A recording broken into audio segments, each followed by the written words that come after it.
So, first things first, Allie, did you know that when you eat at Red Robin, you get a balloon? You can just say, can I have a balloon? And they'll give you a balloon. Haley, we talked about this. We don't talk about brands that we're not getting paid for. Okay, then Red Robin, step up your game because I love this balloon. I've been walking around telling people, okay, so we accidentally ran into like a really professional colleague of Allie's, and before I knew it was a really professional colleague of Allie's, I was already like, hey, did you know if you eat at Red Robin, they'll give you a free balloon? Listen, so here's the story behind this. We went to Red Robin today because Haley's had a really, really messed up week. And we got milkshakes and fries because that's what Red you Robin, do. yeah. Yeah. And when we were leaving, Haley saw that they had balloons because it's Red Robin, and of course they have balloons. They've had balloons since forever. They just changed it now so that they're more effective. And Haley wanted a balloon, but she was too nervous to ask for one. So I went up and I was like, hey, can I have a balloon? And they were like, of fucking course you can have a balloon. So I got her a balloon. And now, for hours, anyone that we've met or haven't met, just through the window of my car, we've been like, hey, did you know that you can get a balloon?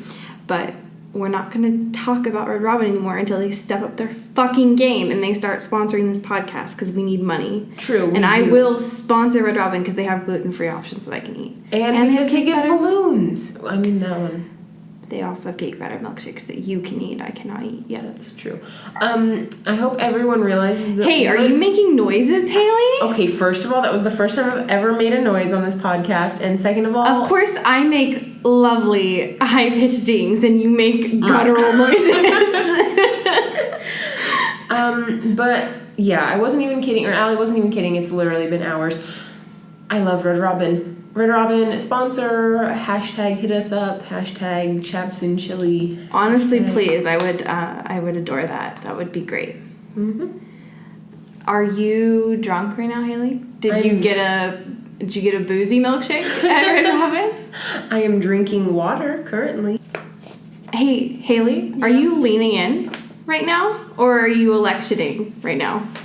I'm leaning in. I'm just looking at ballot stuff for fun. I don't know that that's the appropriate time to do that. Okay, you guys, Allie's a teacher, and it's my nightmare. Honestly, like the new title of your memoir, honestly. True. So Allie, how far into Lean... Oh, yeah, we're reading Lean In. Hi, everybody. Yeah, we decided to get Lean In. And the only reason, truly, that we decided to get Lean In, aside from Kathy getting in at the library, was because of Kelsey. She was able to fund us getting Lean In. Real. Kelsey is a lifesaver, like every moment of every time I've ever had a crisis. Thank you, Kelsey. She is the one and true based God. How do you even know that joke? Let's just move on from that moment. I've seen it on Twitter a couple times. Well, that's really cool, actually.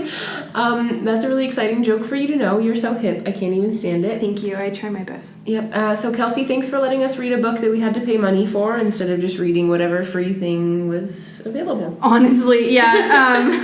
I know that we set up SoundCloud like with the hopes that our Patreon would eventually fund that money. Mm-hmm. But Kelsey's patronage has helped us be able to pay for... Anyway, I'm funny, you guys. So I have been reading Lean In. It's been great. How far are you? I'm trying to figure it out. It says I'm 13%. Wow. That's a whole 3% more than I am, Allie, so that's rude. Yeah. So anyway. You're 13% in. Before you started reading this book, you had heard about it before, but you'd never read it, correct? What sort of, ideas did you have going in? I had mostly no negative criticisms of it, actually. Mainly because in my gender, women, and sexuality studies classes, there were negative critiques of it brought up, primarily because of the way that it wasn't thought of as mostly inclusive of all experiences, primarily the way that it wasn't thought of as inclusive for a lot of women of color and women of just different experiences of Sheryl Sandberg. Yeah, that's true. This book, even from the 10% I've read, this book is written with a very, very, like, white, middle-class feminist agenda. Correct. That being said, I am a white, middle-class feminist, so I connect with it really well. But I understand how other people could have criticisms like that because, I mean, she even recognizes that it's not a very inclusive. She's only coming from her own personal space, but right. I can see how that would be obnoxious. If you weren't also from that space. Yeah, I agree. And I see now, like, I obviously knew that it was popular and that there were positive commentaries on it as well. Mm-hmm. So, I mean, and we've touched on that as well. Like, Rosianna talks about it a lot, and John Green had mentioned it as well. Mm-hmm. But from a scholarly background, most of the commentaries that I knew from it were mostly neutral to negative. Yeah. Which, I mean, I don't think that that's necessarily negatively impacted my reading experience of it so far, but I think that I can see why they think that. Yeah. Well, and that's kind of really frustrating to me because it reminds me a lot of, I know this is like slotted for much later in the podcast, but that reminds me of the quote when she talks about, like, the fact that just because things could be worse doesn't mean we shouldn't focus on making them better. And sort of like that, it's like people are criticizing this book for being a white feminist piece of propaganda, but, like, just because it could be more inclusive doesn't mean we have to be mad at it for being what it is. You know, it is really reflective of the middle-class white feminist experience. So right. That is kind of frustrating to me, but oh well. All the experiences, or all the things I'd heard about it were pretty good, so I was pretty excited moving in, but yeah. You know. Yeah, we now live in our Kindles. I mean, like, true though. Yeah. In order to prepare for this, I do think that we have to kind of embody our Kindle experience, for sure. Accurate. For the first thing that we want to touch on, should we talk about the actual title? Yes. So I'd say that that's kind of an important component of this. Yeah. So Lean In seems sort of obvious, like it's about making your own experience your own, like lean in, be aware of blah, blah, blah. But it turns out that it's much more complicated than that. I would agree. She sort of talks about this, like, chicken and egg mentality situation, where women need to be leaning in and being active participants in their lives as opposed to pulling back and being passive participants and being affected by the negative society around them that tells them women can't be this, blah, blah, blah. It puts a lot of, like, responsibility on women themselves to make themselves the bosses of their own lives. Yeah, I would agree. I think I knew going into this what leaning in meant from a surface level. Primarily, I think that my first experience of it was our first experience with Women on YouTube. Okay. With Rosianna, when we were sitting out by the grass at our first VidCon. She talked about it at that space. And so I understood it within that context of, like, physically leaning into a space and, like, being engaged.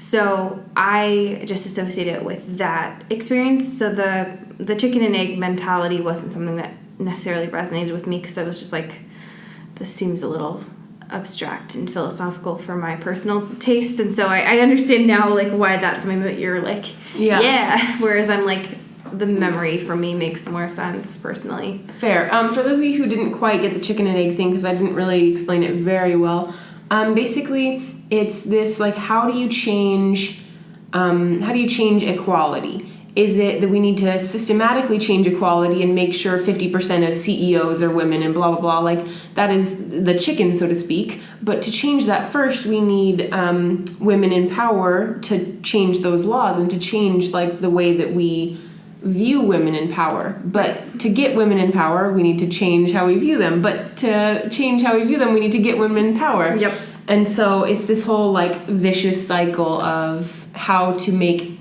equality equal. Exactly. And I think that it's particularly interesting for me that we are, Haley, Sorry.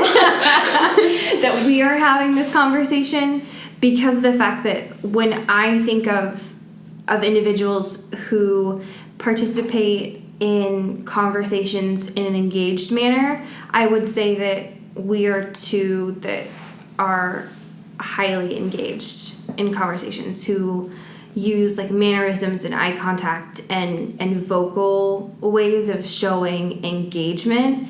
So I would say that in conversations and in classrooms and in workspaces, we particularly lean in those spaces. I agree. It's really interesting because this author talks about school a lot, and I feel like both you and I were both very successful in school. We both have this like academia about us. Yeah. And I agree. It's because that we're needy people, not needy in like drag me, please. Yeah. We both know what we need, and more importantly, we both know what we need, and we're not afraid to go get it. Like in class, neither you or I have hesitation in being like, yo, wait up. You need to re-explain this to me. I'm not getting my full experience here. Yeah. And that's, I feel like, honestly, the only way that you and I both exist in the same, like, leaning in way, but... Yeah. No, I would agree. And I think that, I would say that we don't have a lot of similarities, but the way that we show attention in that way is very similar. Which I think is interesting, because when she's saying, like, lean in more in physical ways, I'm like, yeah, all right, cool, I got that. But then I'm also like, okay, in the work context, I'm like, oh, shit, okay. Whoops. Like, call me out a little bit more. So exactly. I think that there are always ways to improve more. And I think that when she talks about, like, holding herself back in that way as well, I think that that's where it started to resonate with me more. I completely agree, because, growing up as a woman, as a bossy, aggressive woman, I learned a lot about, like, systematic reasons why I would fail to achieve. I learned a lot about the glass ceiling. I learned a lot about the fact that there has never been a woman president, hopefully until, like, 4 days from now, moving forward. So I learned a lot about the, like, society of women being less, but I never really learned about the reasons that, like, I might consider my own self less. Sure. Like the real internalizing of failures that women get forced to do, whereas men get to fluff off their failures a little bit easier. So, I was really privy to some reasons why women aren't equal, but not, I feel like, honestly, not the important ones, which are these lean in, which are these, like, you have to take it upon yourself, too. Yeah, I agree. I think I grew up being told that I was chatty, that I was bossy, like, adjectives that aren't necessarily have a positive connotation to them. Mm-hmm. And so I think that when you grow up with those adjectives and being told those things, you obviously internalize them, and those have an impact. And so when you only hear those kinds of things, the way that you assert yourself or don't assert yourself growing forward certainly changes in a way that folks who didn't have that experience, it would certainly be different. Exactly, yeah, it would certainly be different. I can't imagine growing up, like, anyways, we have a lot of things to talk about in this podcast, though. So let's move on from bullet point literally 1 of 12. Please. On to, like, 2 of 12.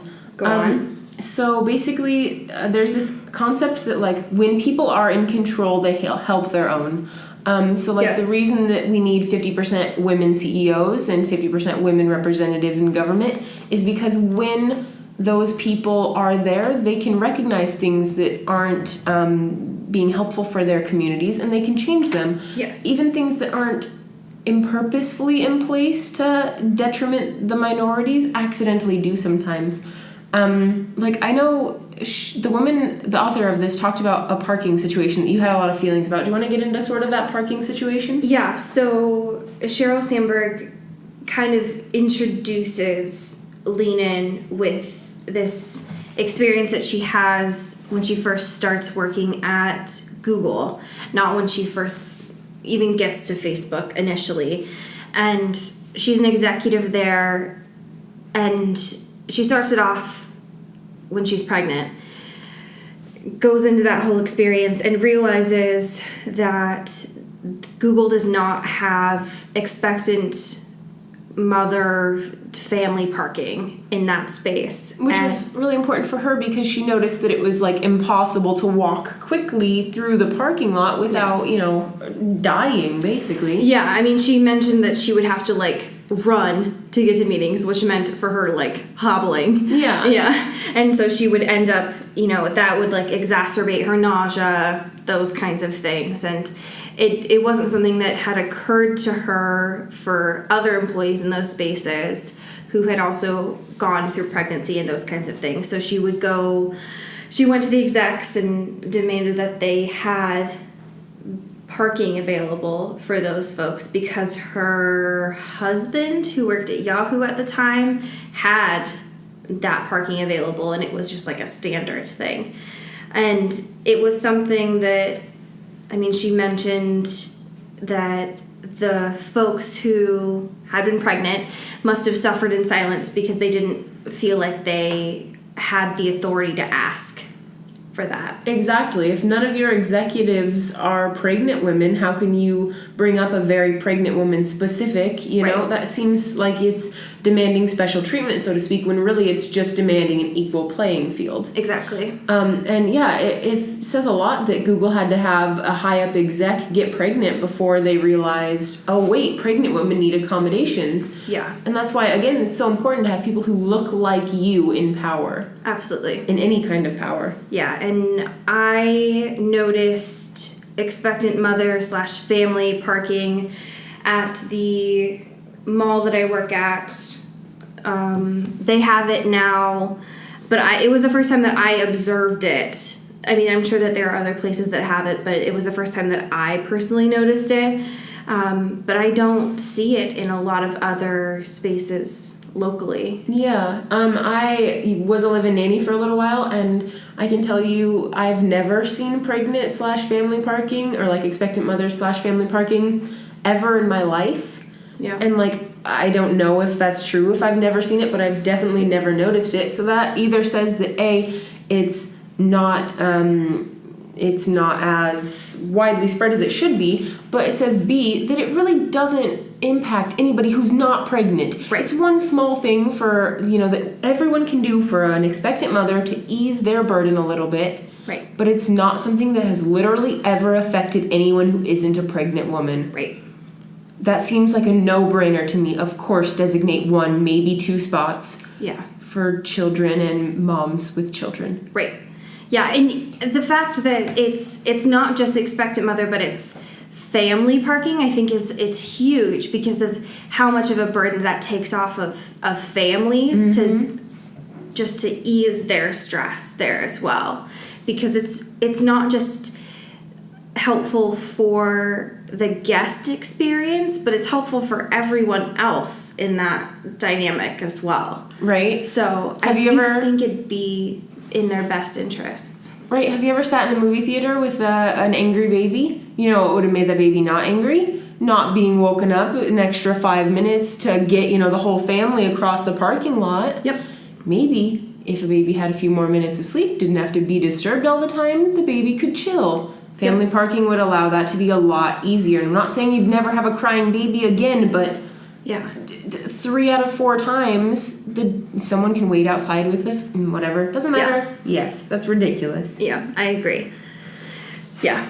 Didn't realize that I would have a lot of feelings about it as someone who is not planning on being an expectant mother in the next few years, but it's something that I think is an interesting concern that I think all management should have. Yeah, but that all management doesn't have, and probably, like we're talking about, unfortunately, not out of militia. They're not being like, oh, well, we're, fuck the pregnant women. Yeah. They probably have never considered expectant mother parking because they've probably never had a pregnant employee who was A, courageous enough to talk to them about it, or B, even at all, maybe. Yeah, or was, able to be in the meetings, able to speak up about it, was in the room kind of thing. Exactly. And I think it's super interesting, too, because you sort of, when we were talking about this, you referred to this expectant mother parking sort of in the same vein as, like, handicap parking, like, as if pregnancy was a disability.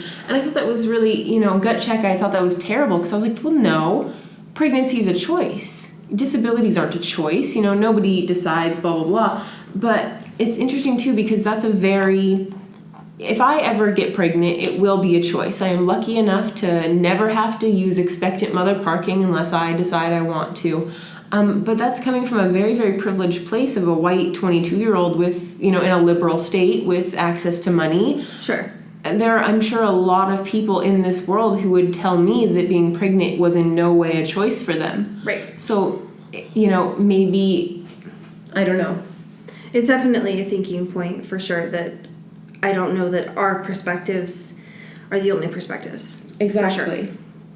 Yeah, it's incredible. This book already, I'm 10% in and I'm already just so mad all the time. Yeah, it's definitely given me a lot of feelings, which I'm grateful for.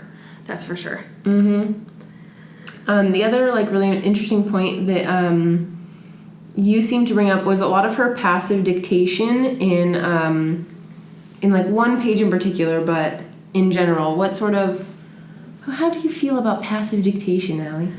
Yeah, it was particularly on one page. I think it was page 62 or something.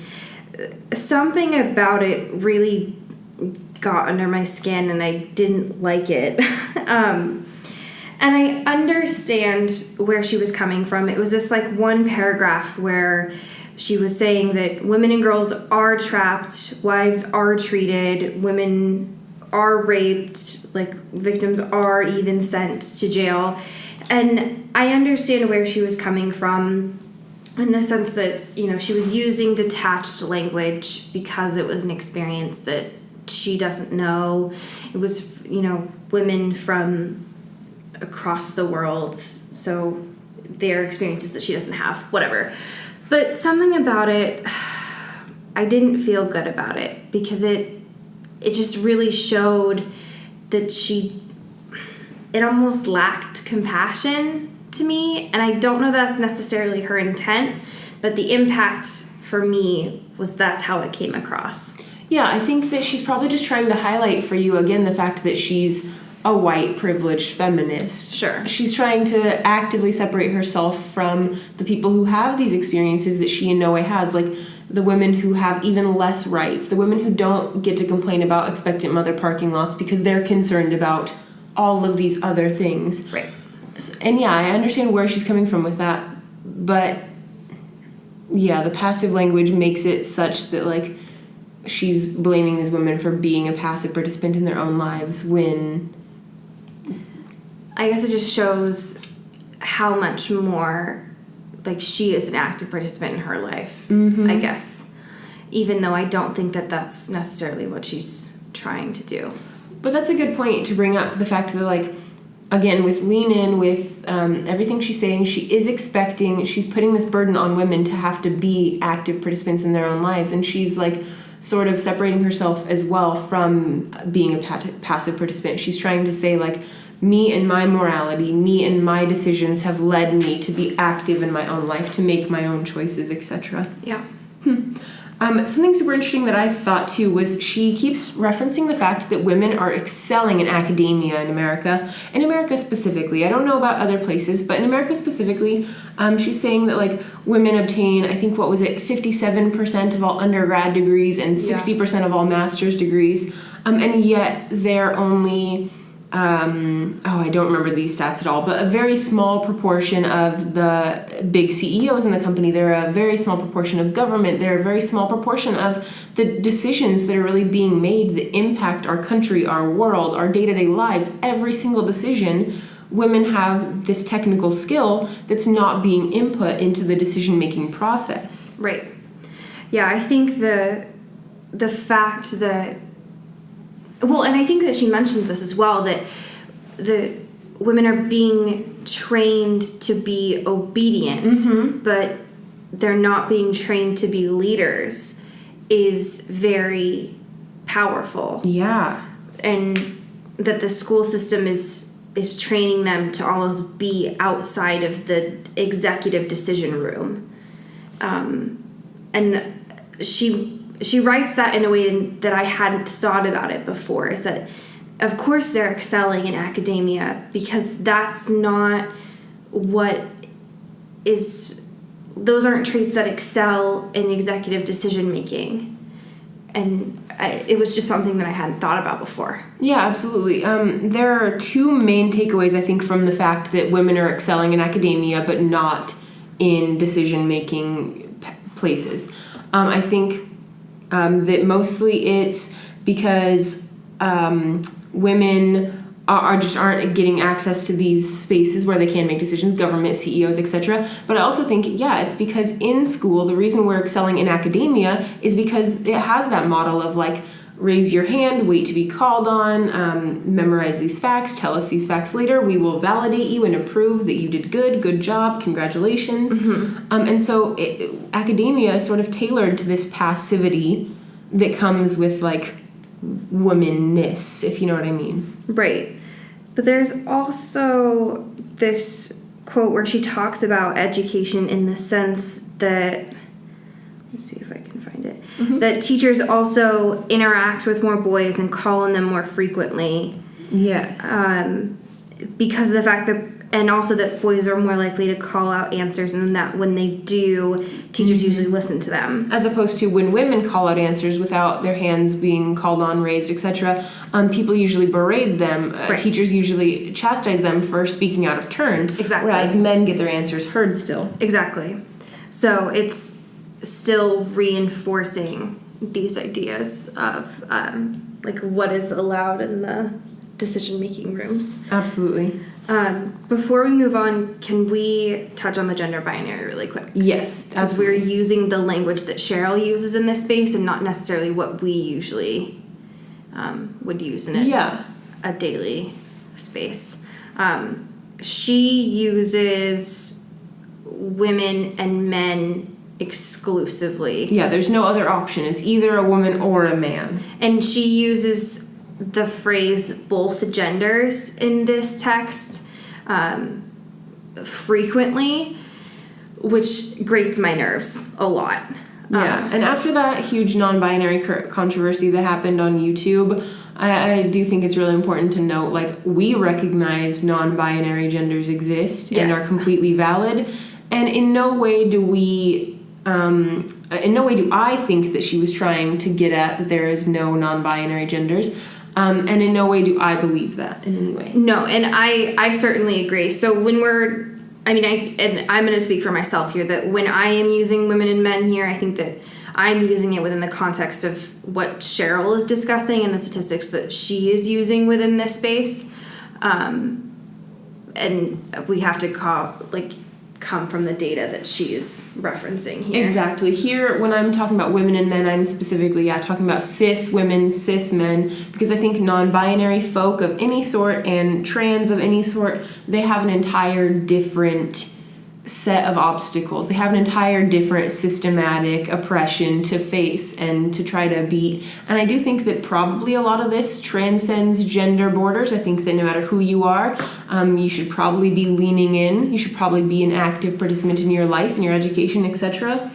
But I don't know. Yeah. I'm a white cis female. That's all I got. Right. Yeah. No, I agree. And I think that the intersections of that and how you lean in as someone that, does not, subscribe to that would be a different experience that I do not personally understand. Exactly. So, and that Sheryl obviously does not speak to. Mm-hmm. So if you're a trans or a non-binary listener, basically you should probably keep your hand raised when people are asking questions from a crowd, but I don't know, live your life.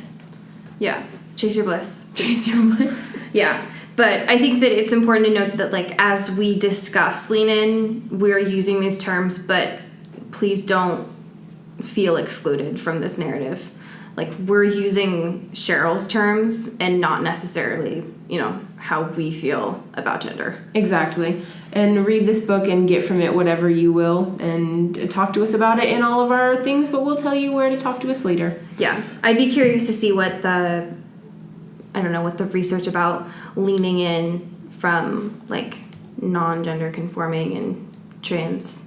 I doubt there's any research literally at all, if not very, very little. Hopefully there will be soon then. It's true.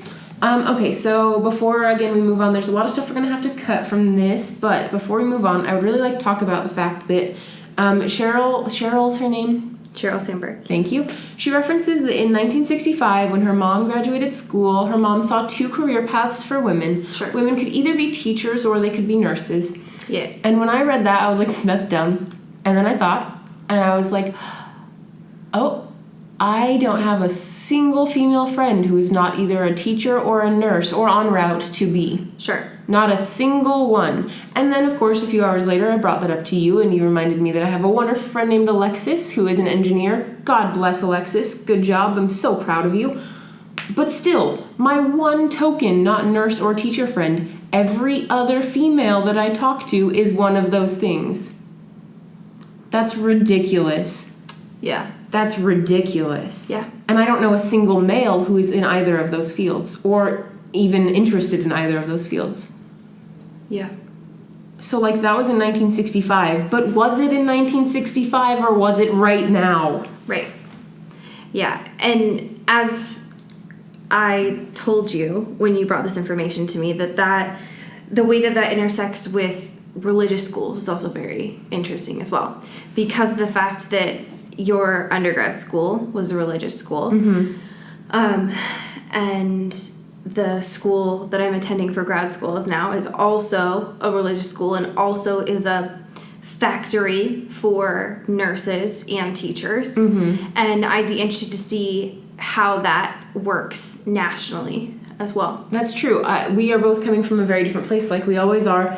But I did go to the University of Portland, which is this super cute little private Catholic, but pirate works too. Yep. Private Catholic university that is best known for our nursing school. So I will admit that, of course, all of my friends are nurses. I went to a nursing school. Yes. But also. Correct. So I thought that was super duper interesting. And again, thank goodness for Alexis, who is, of course, my one token not nurse friend. Correct. Yeah.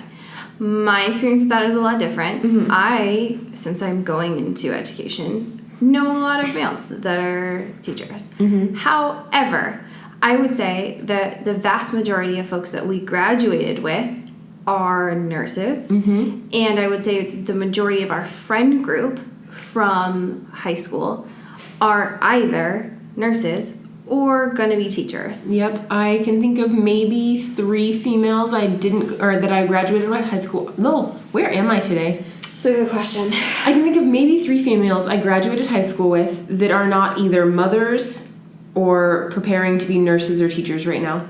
Not even 3 maybe.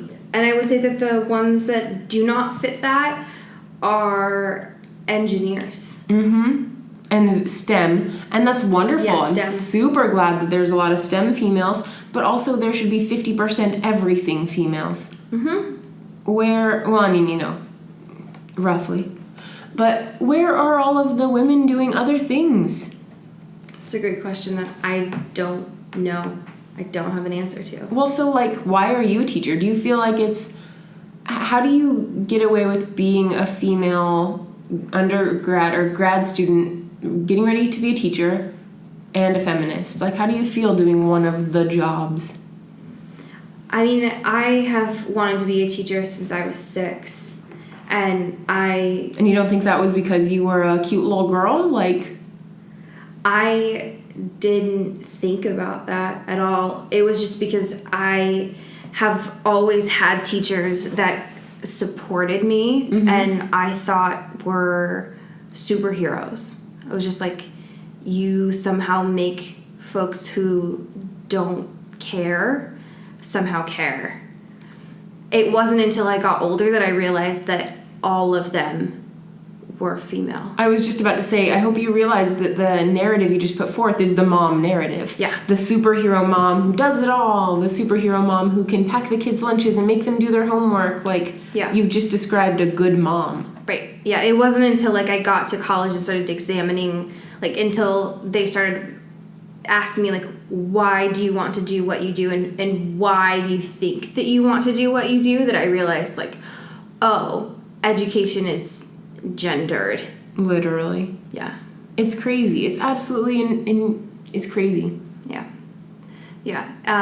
But I would say that because of the fact that I want to teach feminism in my education, I would say that that makes me enjoy my practice a lot more. And it's really hard because she talks about this a little bit, and we'll talk about this throughout the next podcast, probably infinitely.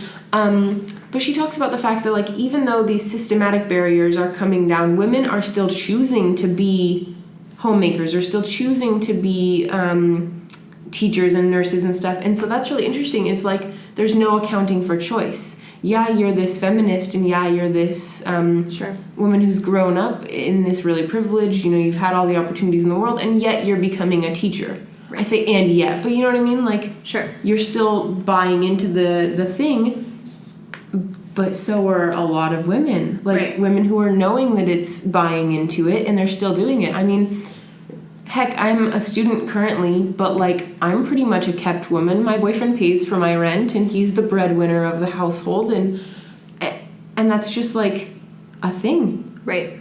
All of us are these, like, feminists who, like, aren't doing the feminist thing. What's that, Allie? I mean, I would say that we are feminists. Yeah, but in the lipstick-wearing feminist ways of the, like, pretending that you're better because you're doing this with self-awareness rather than the people who do it without self-awareness. Like, yeah, we're pretending we're better, but are we really? Well, I'm not pretending that I'm any better than anyone else. But I mean, also at the same time, you're saying, like, oh, but I'm aware, and I'm going to teach feminism, so I'm not really, like, I'm not a teacher because I'm a girl. I'm gonna do all these things. So you're, like, pretending you're better than the people who are simply teachers because that's the female narrative. And I mean, granted, it's not a judgment here. I don't think that you think you're, like, morally better than them, etc. But, like, at the same time, I mean, I do think that I'm gonna have less burnout than the people who are going into education because they think they're gonna save the world. Because I think that that's a naive narrative. But I try not to approach anyone thinking that I'm better than them. I don't know. I think that you're reacting defensively because you think there's some, like, judgment there, but I didn't mean, like, better than them like that. I just mean that you're justifying your choices, like, being like, oh, well, I am so different than the people who are making this choice without all this knowledge base, when, like, in reality, is that different at all? I don't know. Exactly. I don't either. Interesting. What do you guys think? Do you guys think it's different if you know that you're buying in versus just being ignorant about buying in? Microphone? Talk to me about it. Is that your Twitter question for this week? It is. Dang it. I did it again. Yes, that is my Twitter question for this week. Please, y'all, I'm going to go in the hashtag and talk about my answers. Y'all better talk about yours, too. Because this is frustrating just talking to myself all the time. That's fair. Yeah, the fact that the Chaps and Chili Twitter tag is so quiet makes me very sad. And I don't like it. And I want it to be fixed. Very sad. Yeah. Okay, I think with that, let's talk about all the other stuff we wanted to next week and move on to where to listen and all that stuff. Sounds great. Magic. Okay, well, y'all can listen on SoundCloud, which is, of course, the place where we initially put all of our podcasts. That's our best and brightest of the listening places. You're probably listening on iTunes right now. That's where I would probably guess. That's where I listen to mine. It's where I listen to most of my podcasts, but I don't make the choices for you. if you would like to review, you certainly can. I don't review podcasts for most of the things, even though everyone tells me to. We have one review right now, and then one that I accidentally did while I was trying to figure out how to do it. But so just one right now. One real one, or you were the... We have one real one, and Okay. then we have mine when I accidentally did one, trying to figure out how to do it. And I can't figure out how to delete it. Then we also put up our full podcasts on YouTube as well. And if you have some spare time and want to caption them, please, God, please do it. Because we want to try to make our podcast as successful as possible. And we don't have the time to caption them. True. And also, please start listening from Chile, like the country Chile, because we've made this joke a quadrillion times. The Chileans are just like a little bit away from Chileans. Yeah. And yet we still have no listeners from Chile. So we need a Chilean or Chilean. Really bad.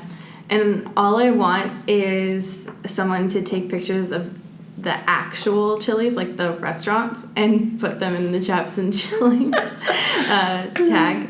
Or to be listening to the podcast in a Chili's and somehow document that, because that would be hilarious. That's so true. All of these things make me super happy. Yep. So, if you want to contact us, and by if you want to, I mean you better contact us this week to tell me the answer to my question that I've somehow already forgot, please add us at on Twitter at chaptersnchill. Yes. Like not and, the letter N. Yes. Yeah. And you can always use the tag Chaps and Chili. Which is, I think, the exact same amount of characters. Is that true? No, that can't be right. It's literally one less. So, oh my God. Whatever you feel. Yeah, chase your bliss. I don't care. Our Tumblr is chaptersandchill.tumblr.com, which will now be posting lots of information about Lean In, because there will be a lot more information about that. That's true. Which will be good. We have a Slack page, which is chaptersandchill.slack.com, where we can be posting lots of information about Lean In, because now that we've moved on from Afterlife. Which we are sad about, but now there's going to be a wealth of information. So yeah, and we have a lot of feelings about Lean In, apparently, because we didn't even get through all of that stuff that we want to talk about this time. You're breaking the fourth wall, Allie. I'm not the first one, so... And please always email us at allieandhaleyreed@gmail.com. Elijah is the only person who's emailed us so far. Hi, That's Elijah. true. Oh, how you doing? Did you see all the information and all the posts about Elijah and Katie getting engaged? Yes, happy engagement, Elijah and Katie. Y'all are my beeves.